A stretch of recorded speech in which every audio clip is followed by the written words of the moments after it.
SSC batch 2026 English second পেপারের প্রথম প্রশ্ন এর ক্যাপসুল নং 5। আসি আমরা শূন্যস্থানটা পূরণ করে নেই। শূন্যস্থান পূরণ করতে হবে 10টি বক্সে শব্দ দেওয়া আছে 10টি, সুতরাং অর্থের সাথে তাল মিলিয়ে আমরা শূন্যস্থান পূরণ করব। এখন দেখি বক্সের শব্দের অর্থগুলো আমরা দেখে নেই।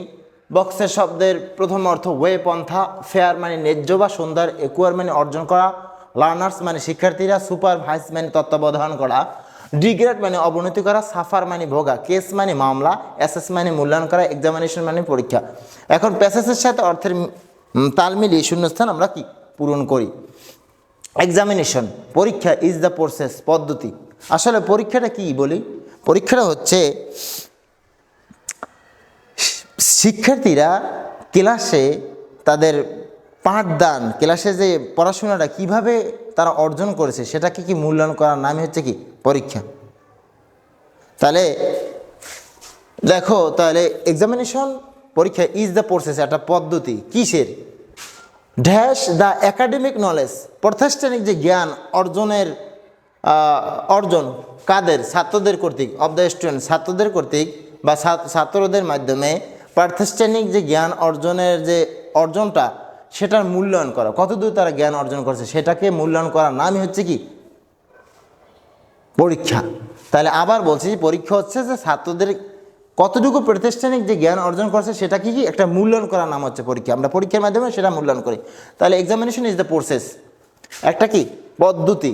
কিসের পদ্ধতি বলো, প্রাতিষ্ঠানিক জ্ঞান অর্জনকে মূল্যায়ন করা। এখন দেখো মূল্যায়ন করা ইংলিশ কি দেখো, এই অ্যাসেস। তাহলে অ্যাসেসটাকে আমরা অ্যাসেস বসাইলাম, অ্যাসেস। এখন একটু চেঞ্জ করতে হবে। আমি আগেও বলছি যে প্রয়োজন অনুসারে দুইটি শব্দ চেঞ্জ করা লাগে। এই অ্যাসেস কিন্তু একটা ভার্ব, অ্যাসেস কি ভার্ব। এখন এই ভার্বের নিয়ম আছে, সকল প্রিপোজিশনের পরে অফ কিন্তু একটা প্রিপোজিশন, ভার্ব প্লাস আইএনজি হবে। সকল প্রিপোজিশনের পরে কী হবে, ভার্ব প্লাস আইএনজি। তাহলে এই যেহেতু অফ একটা প্রিপোজিশন, তাহলে ভার্বের পরে কী করতে হবে, আইএনজি লাগাইতে হবে।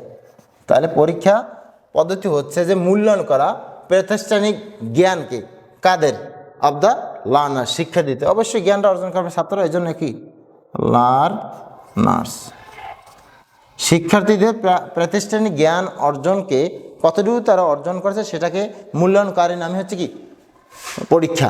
সুতরাং ইট শুড বি অবসলিটলি, সুতরাং এই পরীক্ষাটা হওয়া উচিত সম্পূর্ণরূপে কি সুন্দর হওয়া উচিত। এই ফেয়ার মানে কি, ফেয়ার আর একটা অর্থ হচ্ছে কি সুন্দর।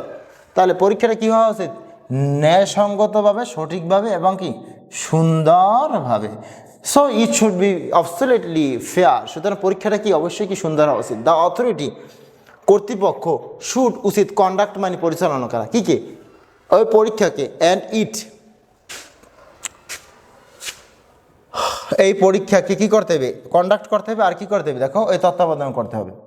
তাহলে কর্তৃপক্ষের শুড, দ্য অথরিটি কর্তৃপক্ষ শুড উচিত, কন্ডাক্ট মানে কি পরিচালনা করা, অ্যান্ড সুপারভাইজ মানে তত্ত্বাবধান করা, ইট মানে পরীক্ষাকে, in the best possible way সবচেয়ে সম্ভাব্যময় পন্থা। এই যে ওয়ে আছে পন্থা মানে পন্থায় বা পথে।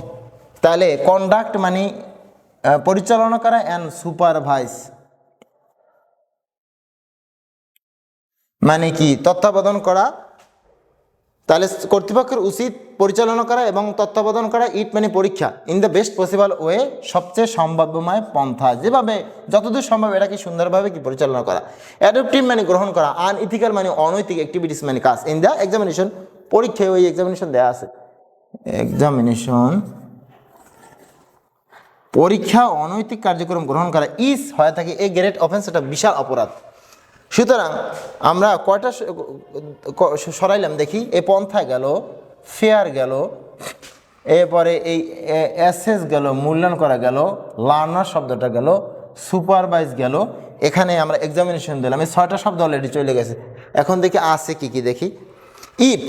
সুতরাং ইট মানে ইহা, এই মানে পরীক্ষায় ওই অনৈতিক কাজ গ্রহণ করা, এইটাকে ইট দ্বারা সেটাকে বোঝাচ্ছে। ইট মানে কি এই পরীক্ষা অনৈতিক কার্যক্রম গ্রহণ করা, সেটা কি করে, দ্য স্ট্যান্ডার্ড অফ এডুকেশন শিক্ষার মানকে কি করে। দেখো এখান থেকে কি আছে, এই যে অবনতি করা, তাহলে এখানে কি হবে ডিগ্রেড, ডিগ্রেড,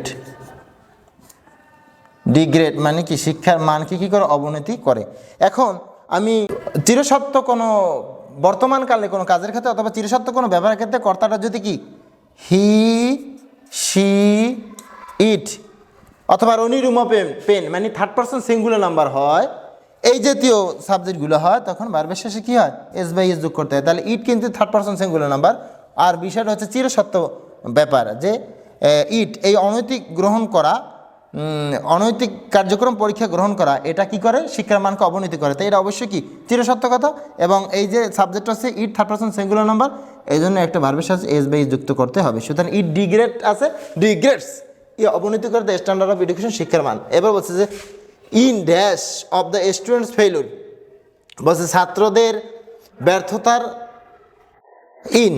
ইন অর্থ দিলে কি মেলে, দেখো ইন অর্থ কিন্তু মেলে না। দেখো এই এখানে ইন দেওয়া আছে আর এখানে দেওয়া আছে কেস, দুইটা শব্দ অর্থ মেলে। ইন কেস মানে ক্ষেত্রে, তাহলে ইন কেস ক্ষেত্রে অফ দ্য স্টুডেন্টস ফেইলুর ছাত্রদের ব্যর্থতার ক্ষেত্রে, কিসের জন্য এই ট্রু এডুকেশন সঠিক জ্ঞান কি করি বলো, সঠিক জ্ঞান কি শব্দ এই অর্জন আছে, তাহলে টুর পরে সবসময় ভারত প্রথম সারি বসে, টু একুয়ার এসি একুয়ার ছাড়া তো কোনো শব্দ নাই, হ্যাঁ একুয়ার এসি কিউ আই একুয়ার, তা টু একুয়ার ট্রু নলেজ সঠিক জ্ঞান অর্জন করতে ছাত্রদের যে ব্যর্থতা অথবা ব্যর্থতার কারণে, সঠিক জ্ঞান অর্জন করতে ছাত্রদের ব্যর্থতার কারণে বা ব্যর্থতার ক্ষেত্রে দ্য নেশন ইন কেস মানে ক্ষেত্রে, ইন কেস মানে ক্ষেত্রে অফ দ্য স্টুডেন্টস ফেইলিউর ছাত্রদের ব্যর্থতার ক্ষেত্রে, টু একুয়ার নলেজ সঠিক জ্ঞান, ট্রু একুয়ার নলেজ সঠিক জ্ঞান অর্জন করতে ছাত্রদের ব্যর্থতার ক্ষেত্রে বা ব্যর্থতার কারণে দ্য নেশন জাতি উইল মানে কি, উইল মানে গ্রেটলি ভোগবে, এই যে সাফার এসে, তাহলে কি নিয়ম আছে শ্যাল উইলের পর ভার্বের প্রথম সারি বসে, তাহলে the nation will suffer greatly জাতি চরমভাবে কি ভোগবে। সুতরাং অল দ্য স্টুডেন্ট সকল ছাত্রছাত্রীদের উচিত make the best use of time, এইটার অর্থ কি সময়ের সঠিক ব্যবহার করা উচিত। সকল ছাত্রছাত্রীদের উচিত সময়ের সঠিক ব্যবহার করা, টু ইন অর্ডার টু মানে জন্যে, হ্যাঁ বি মানে হতে, ট্রুলি এডুকেটেড সত্যিকার শিক্ষিত হতে সকল ছাত্রছাত্রীদের উচিত সময়ের সঠিক ব্যবহার করা। আশা করি তোমরা সকলে এই শূন্যস্থানটা পূরণ করা বুঝতেছো। নেক্সট ভিডিও আমি সামনে নিয়ে আসবো।